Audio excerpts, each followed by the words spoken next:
Shifting focus over to in Southeast Asia's first election since the coronavirus pandemic, Singaporeans have begun voting in a general election wearing masks and plastic gloves. About 1,100 polling stations across the city-state were open at 8 a.m. local time with strict safety measures in place.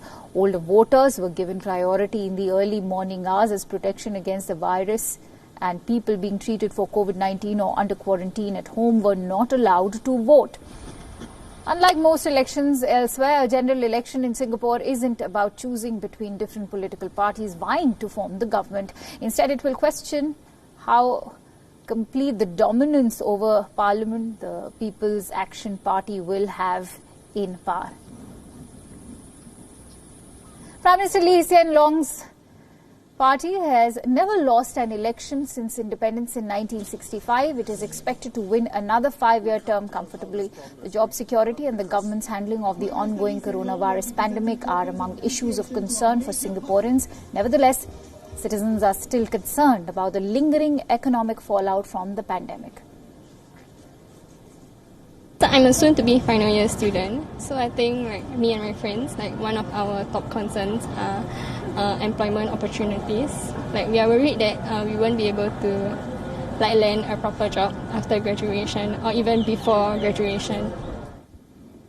Prime Minister Loong also says that jobs and income seem to weigh most on the minds of residents, but there has been virtual silence on one of the conservative city-state's most controversial issues, the gay rights. There is no mention of gay rights or 377A in the manifesto of 11 of the record political parties contesting in the election.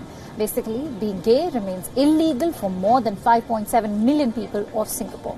For someone like a 44-year-old Victor Ong, who goes to the polls to cast his vote, will not be able to choose a candidate that will help him to advocate basic rights for him and his husband.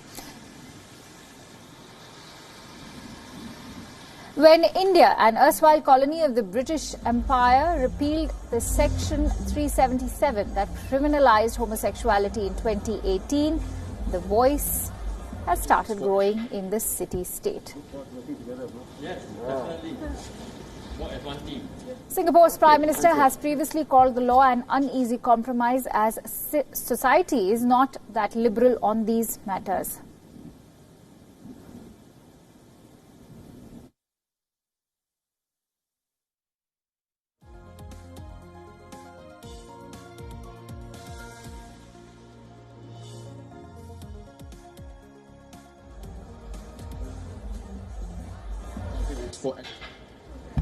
Look forward to working together, bro. Yes, definitely.